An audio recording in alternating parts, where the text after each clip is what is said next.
बिस्मिल्लाहिर्रहमानिर्रहीम। अस्सलाम वालेकुम स्टूडेंट्स। आज मैं आपको सबसे लास्ट टॉपिक जो है डिसऑर्डर ऑफ किडनीज़ में किडनी स्टोन्स और किडनी फेलियर के बारे में मैं आपको एक्सप्लेनेशन देने जा रही हूँ। सबसे पहले हम देखते हैं किडनी स्टोन्स।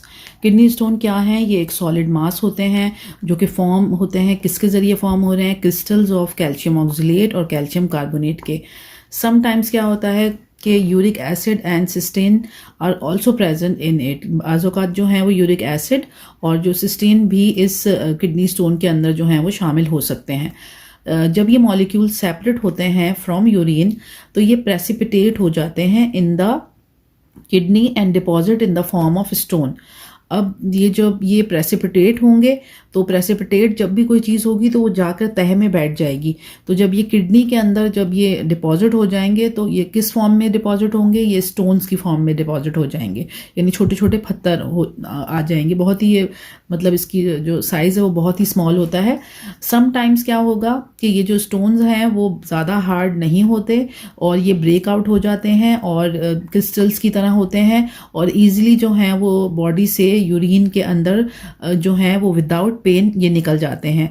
लेकिन बाज़ औक़ात जो है वो इनका साइज़ जो है वो बड़ा हो जाता है और ये जो है वो डैमेज करता है किडनी टिश्यूज़ को भी, और ये हो सकता है कि ये स्टक हो जाए यूरिनरी ट्रैक के अंदर भी, और ये फिर रीनल फेलियर का भी ये बाइस बनता है और काफ़ी ये तकलीफ़ का बाइस बनता है ये। अब हम देखते हैं कि किडनी स्टोन की ट्रीटमेंट क्या है।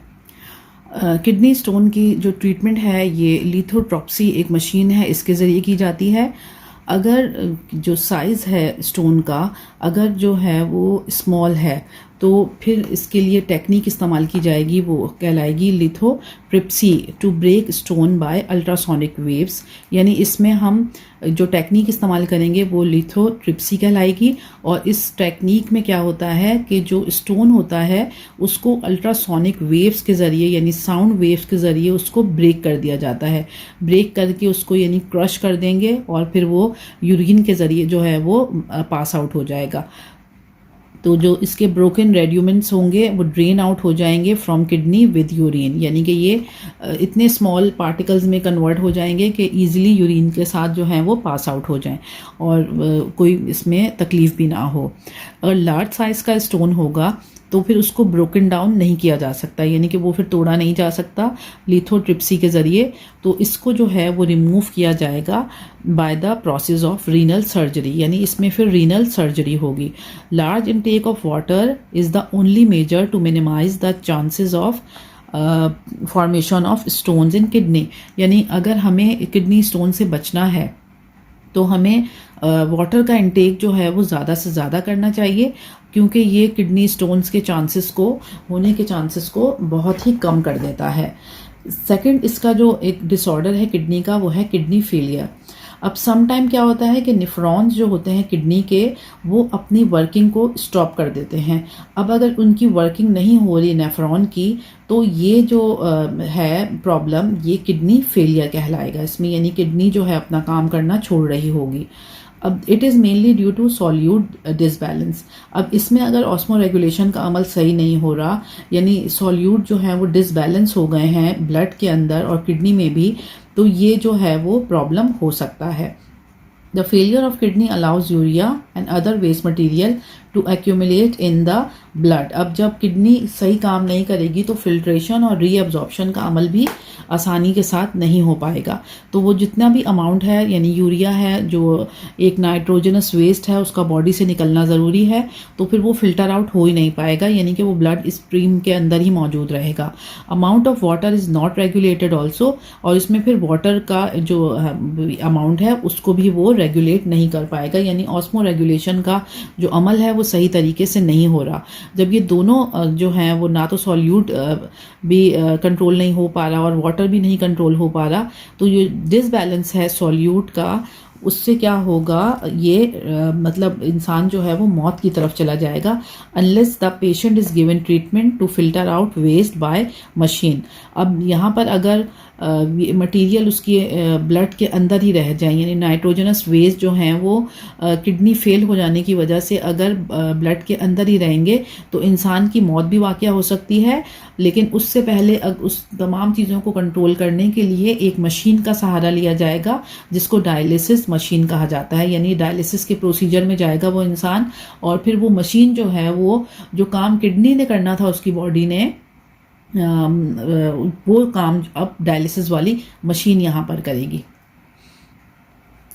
किडनी डायलिसिस में जो है पेशेंट को की जो है वो किडनी ट्रांसप्लांट भी हो सकती है, यानी अगर ये किडनी फेलियर का अगर इंसान को अगर प्रॉब्लम हो गया है, यानी किडनी अगर फेल हो गई है और किडनी अपना काम सही तौर पर नहीं कर रही, तो उस इंसान का फिर किडनी ट्रांसप्लांट भी हो सकता है अगर उसको बर वक्त कोई अच्छा डोनर मिल जाए। Person with the 2 healthy kidneys, यानी अगर कोई भी इंसान जिसकी 2 हेल्दी किडनी हो वो अगर डोनेट कर दे उसको अपनी एक किडनी, तो फिर वो जो प्रॉब्लम के साथ जो इंसान है वो 1 किडनी पर भी सरवाइव कर लेगा। डोनर जो है वो अगर नहीं अवेलेबल होगा तो पेशेंट को जो है वो ट्रीट किया जाएगा डायलिसिस के ज़रिए, यानी डायलिसिस मशीन के ज़रिए, यूजिंग आ डायलिसिस मशीन, यानी कि उसमें डायलिसिस का जो प्रोसीजर है वो डायलिसिस मशीन करेगी।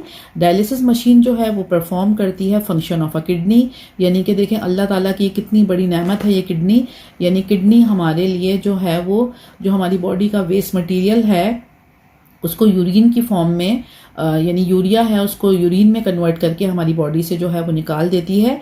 और यही जब इंसान डायलिसिस कराता है तो इस पर बेतहाशा खर्चा आता है, और मतलब बाज़-औक़ात एक दिन में इंसान को 2 बार भी एक वीक में इंसान को 2 से 3 बार भी डायलिसिस करवाने की ज़रूरत पेश आ सकती है इसमें। अब ये जो डायलिसिस मशीन है ये क्या करेगी कि ये पेशेंट के जो ब्लड को ये क्लीन करेगी और जो इसकी मेटाबॉलिक वेस्ट प्रोडक्ट्स होंगी और जो टॉक्सिक प्रोडक्ट्स होंगी उनको ये निकाल देगी। अब इफेक्टिव ट्रीटमेंट अगर इसकी चाहिए, इफेक्टिव ट्रीटमेंट पेशेंट को चाहिए तो अंडरगो डायलिसिस विद 2 और 3 टाइम्स, मैंने आपको जैसे बताया कि एक वीक में ये 2 से 3 बार हो सकता है। ईच सेशन लास्ट अबाउट, ये 3 से 5 घंटों का एक प्रोसीजर है।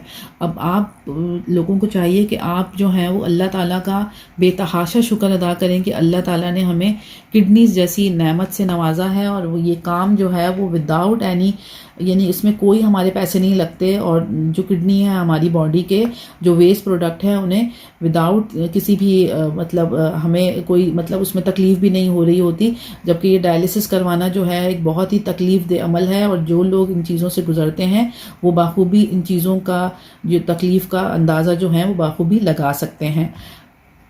अब आप देखें यहाँ पर लिखा है कि ये जो सेशन होता है ये 3 से 5 घंटे का होता है, और पेशेंट की बॉडी के साइज़ पे ये डिपेंड करता है और उसकी मेडिकल कंडीशन पे। बाज़ औक़ात ऐसा होता है कि किडनी थोड़ा बहुत काम कर रही होती है और जो है वो यानी 25% काम कर रही है, 75% काम नहीं कर रही, और बाज़ औक़ात ये भी हो सकता है कि किडनी बिल्कुल ही काम करना छोड़ दे, यानी वो श्रिंक हो जाएँ, जो हैं किडनीज़ जो हैं वो श्रिंक हो जाएँ और उसके बिल्कुल जो सेल्स हैं वो नेफ्रॉन बिल्कुल काम ना कर रहे हों। तो आप ये देखें, ये ट्रीटमेंट के लिए यहाँ पे डायलिसिस मशीन यहाँ पर आपको शो की गई है, और यहाँ पर ये देखें एक पंप है, arterial blood leaves the arm, यहाँ इसके ज़रिए जाएगा, इस मशीन में एंटर होगा, यहाँ पर पूरा डायलिसिस मशीन जो है वो डायलिसिस करेगी, और जो भी इसका वेस्ट प्रोडक्ट होगा ब्लड से ये निकाल दिया जाएगा, और दोबारा क्लीन होकर ब्लड जो है वो इस पाइप के ज़रिए जो है वो बॉडी के अंदर दोबारा यहाँ पर पहुँचा दिया जाएगा।